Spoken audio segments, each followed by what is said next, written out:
राहुल, जो पोस्टिंग नीति आई है जी, इस नीति से किसी भी शिक्षक को कोई खास लाभ नहीं होने जा रहा है। मैं आपको बता देना चाहता हूं, सरकार ने कहा था कि हम एक मामूली परीक्षा लेंगे और मामूली परीक्षा लेकर के शिक्षकों को राज्यकर्मी बनाएंगे। सक्षमता की परीक्षा लेंगे, परीक्षा उत्तीर्ण करने के राज्यकर्मी बनाएंगे।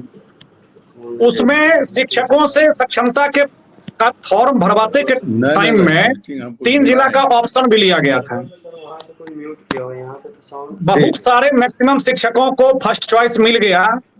अब विडंबना यह है कि विभाग ने जो पोस्टिंग नीति बनाई है, इस पोस्टिंग नीति बनाने वाले जो भी हमारे पदाधिकारी थे, क्या उनको इस बात की जानकारी नहीं है कि शिक्षकों को जिला अलॉट हो चुका है और अलॉटेड जिला में उनको खास करके पुरुष शिक्षकों को अनुमंडल से बाहर पोस्टिंग करने पर मुहर लगी है।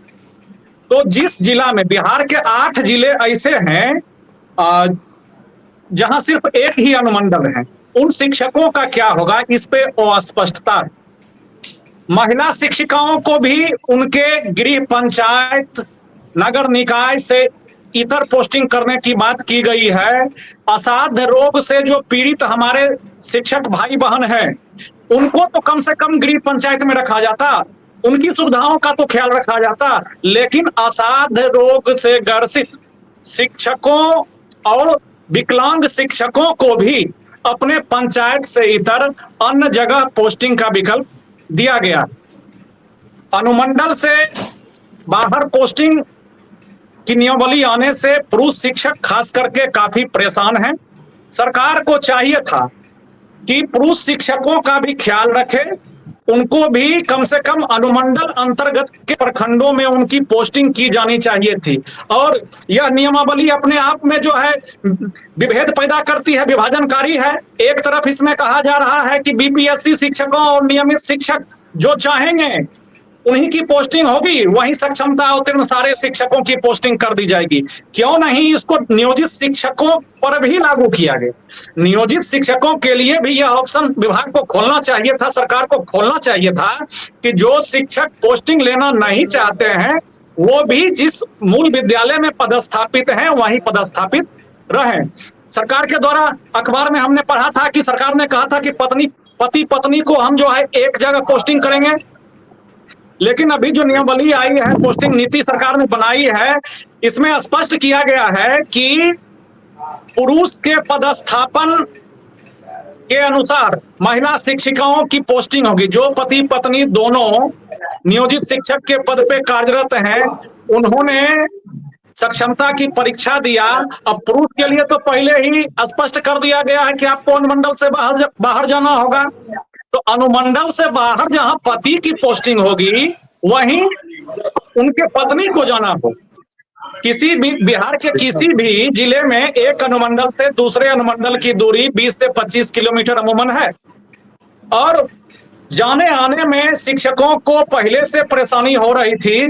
कोई भी नीति सरकार को बनानी चाहिए तो वह लोक कल्याणकारी, कर्मचारी कल्याणकारी होनी चाहिए, लेकिन ऐसा लगता है कि इस नियमावली को बनाने का उद्देश्य ही है कि सरकार शिक्षक कैसे अधिक से अधिक परेशान हो सके, इसके लिए यह नियमावली बनाई गई है। मीडिया के माध्यम से, अखबार में विज्ञापनों के माध्यम से सबसे राय मांगी गई थी और सबकी राय, आशुतोष जी, आई। सबकी राय का अध्ययन भी किया गया और उसके बाद एक ये नियमावली तैयार हुई है। लंबे अरसे से शिक्षकों की मांग थी, तबादले की मांग। देखिए, सब कुछ जो है ना, कोई भी संस्थान, आप भी जो संस्थान चलाते हैं या जिस संस्थान में काम करते हैं, सब कुछ वहां की एम्प्लॉय के शर्तों पर तय नहीं होता है, सब कुछ कर्मचारियों की शर्तों पर तय नहीं होता है। कहीं भी दुनिया के किसी भी कोने में सब कुछ कर्मचारियों की शर्तों पर तय कर लिया जाए, वो सिस्टम चलेगा ही नहीं। लंबे अरसे से जिन शिक्षकों की मांग थी, आप शिक्षकों के बीच जाइए, अपने रिपोर्टर को भेजिए और देखिए वो कितना खुश है, कितना प्रसन्न है। कुछ लोगों का धंधा है, पेशा है अड़चन पैदा करना, वो अपना काम करते रहेंगे, हमें उस पर नहीं जाना है। आप बताइए कि क्या आप ही लोगों ने ये खबर नहीं चलाई, ये शिकायत नहीं की कि भाई घर के बगल में जिनकी पोस्टिंग होती है उनके परिवार का अपना प्रभाव रहता है, कई बार स्कूल में जातिवाद की शिकायत आ जाती है, कई बार पारिवारिक प्रभाव की शिकायत आ जाती है, कई बार इससे शिक्षा प्रभावित होती है, मिड डे मील को लेकर वहां झंझट पैदा किया जाता है, स्थानीय राजनीति हावी हो जाती है। क्यों आप चाहते हैं कि आपके घर बस दीवार से पार कीजिए और स्कूल में घुस जाइए? क्यों आप ऐसा चाहते हैं? क्या है आपकी मंशा? ऐसे अगर कुछ लोग हैं, सर बोल लीजिएगा, राजू जी मेरी बात खत्म होने दीजिए, मैं नहीं बोलता हूं बीच में, आप बोलिएगा मैं सुनूंगा। आप ऐसी पोस्टिंग क्यों चाहते हैं कि बस घर का दरवाजा खत्म हो और स्कूल का दरवाजा शुरू हो जाए? ऐसी नौकरी क्या क्यों करना चाहते हैं? ऐसी नौकरी कहीं नहीं होती ना। तो अगर अनुमंडल के बाहर पुरुषों को रखा गया, इसमें भी आपको आपत्ति है। अब वाइफ हस्बैंड को एक साथ रखने के लिए क्या घर की दीवार से सटा के नया स्कूल बनवा दिया जाए कि पति पत्नी है तो बाल बच्चे भी देख लेंगे, घर में सास ससुर है तो सेवा भी कर लेंगे, खेती बाड़ी है तो देख लेंगे, गाय भैंस पाल लेंगे, बच्चा पढ़े ना पढ़े? भैया बच्चा पढ़ाने के लिए आपकी नियुक्ति हुई है। बिहार के गरीब बच्चे सरकारी स्कूलों में जाते हैं, उनको पढ़ाने के लिए। आप शिक्षकों के बच्चे भी नहीं जाते सरकारी स्कूलों में, सच्चाई है। आशुतोष जी चाहिए तो क्रॉस चेक करवा लीजिए, आप भी प्राइवेट स्कूल में भेजते हैं अपने बच्चे, वहां गरीब घर के बच्चे जाते हैं, उनको पढ़ाने के लिए आपकी पोस्टिंग होती है। और इसलिए ऐसी ख्वाहिश मत पालिए कि ठीक आपके घर के बगल में स्कूल हो, सवेरे गाय भैंस खिला लीजिए, दिन में आराम से धान की रोपनी करवाते रहिए, बाल बच्चों के साथ रहिए, परिवार के साथ रहिए, ऐसा नहीं होगा। महिलाओं के लिए ख्याल रखा गया। आशुतोष जी पूरी नियमावली देखिए कितनी अच्छी बनाई गई है। महिलाओं का ख्याल रखा गया है कि भाई चॉइस पोस्टिंग, आप बताइए आप कहां जाना चाहती हैं। आप ठीक है नहीं पति के साथ रहना चाहती हैं उनके, तो आप अपने गांव के बगल का स्कूल बता दीजिए। आपके गांव में पोस्टिंग नहीं मिलेगी, हाँ बगल में मिल जाएगी। कितनी दूरी होती है? 2 किलोमीटर, 3 किलोमीटर, 4 किलोमीटर गांव में, और क्या दूरी होती है? उस पंचायत में आप जाइए, रहिए अपने घर। महिलाओं को यह सुविधा दी गई है कि आप अपने ससुराल के घर रहना चाहती हैं, ससुराल के घर रहिए, मायके में रहना चाहती हैं, मायके में रहिए। दोनों ऑप्शन दिया गया है, वो चॉइस आपकी होगी। स्कूल का नाम दीजिए, हम आपके घर के अगल बगल के स्कूल में पोस्टिंग देंगे। ये नियमावली बनाई गई। तिवारी जी देखिए, राय देने के लिए मंच खुला था, विज्ञापनों के जरिए सबको बताया गया था। जिनको राय देनी थी उन्होंने दी, जिनका इंटरेस्ट उसमें नहीं था उन्होंने नहीं दी। अब वो अपना इंटरेस्ट का मामला है। आपकी रुचि ही नहीं हो राय देने में तो आप नहीं जाइएगा और बाहर कहिएगा कि हमसे राय नहीं ली गई। पब्लिक फोरम था ना, तो सबकी राय मांगी गई थी। एक इनकी आपत्ति जो मुझे नहीं, आशुतोष जी पूरी कर लूं। एक आपत्ति इनकी जो मुझे लगा कि हम इसको सरकार तक पहुंचाएं। इन्होंने कहा कि अनुमंडल की जगह प्रखंड का सुझाव इन्होंने दिया था। कब दिया था ये जाने, हो सकता है, लेकिन राय तो इन्होंने दी ही थी। कह रहे हमारी राय नहीं ली गई तो दी कहां? अनुमंडल की जगह प्रखंड वाला इनका सुझाव निश्चित तौर पर हम सरकार तक पहुंचाएंगे। हम कोशिश करेंगे कि इस पर आगे कभी विचार हो। अभी तत्काल विचार होना संभव नहीं है, भविष्य में ही विचार हो। वो एक सुझाव इनका मुझे वाकई अच्छा लगा। लेकिन बाकी देखिए, बाकी आपत्तियां कुछ भी आप कर दीजिए, आपत्ति करने वाले तो आपत्ति करेंगे ही। स्कूल चलाना है ना जी, स्कूल को घर नहीं बना देना। राजू जी, मैं देखिए आप लोग कुछ भी बोलते हैं ना, मैं उसे नोट करता हूं और नोट करके मैं जाके पार्टी नेतृत्व के सामने रखता हूं। बिंदुवार आप अगर स्पष्ट बोलिए कि क्या क्या आपत्ति है, मुझे सुविधा होगी और मैं उस पर नेतृत्व से बात ठीक से कर पाऊंगा। बिंदुवार बताइए आपत्ति कहां है और क्यों है? बिल्कुल स्पष्ट है। नियमावली आपने एक बनाया, स्थानांतरण पॉलिसी बनाया, उसमें 3 तरह के शिक्षकों को आपने समाहित किया है, बीपीएससी शिक्षक, नियमित शिक्षक और विशिष्ट शिक्षक।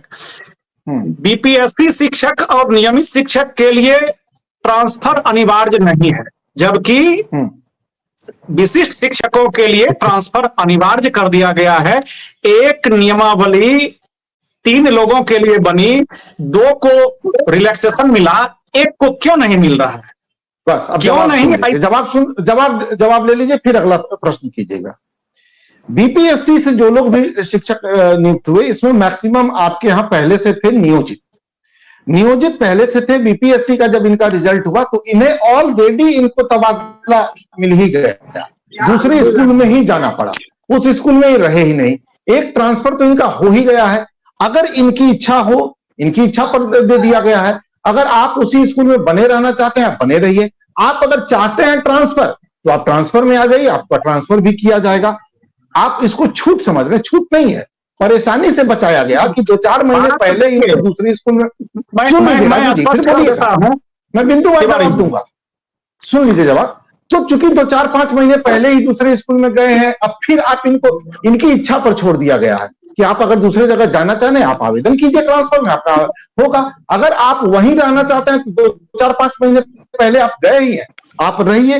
नियमित शिक्षक जो है ये अधिकतर अब बुजुर्ग हो गए हैं, रिटायरमेंट की एज में है, दूर दूर इनका तबादला है। जैसा कि संजय सर ने बताया कि 1995 में किस तरह से हुआ था, उस समय तो हम लोग नहीं थे। तो काफी दूर दूर जिनकी पोस्टिंग है, रिटायरमेंट की उम्र हो गई है, बुजुर्ग लोग हैं, अस्वस्थ हैं, इनको ये विकल्प इसलिए दिया गया है कि आप आइए, नहीं थे लेकिन ट्रांसफर कराइए। उससे सीख लेनी चाहिए त्रिपाठी जी। आप अच्छा, आपने कभी सुना है कि प्रोबेशन पीरियड के अंदर ट्रांसफर मिलता है?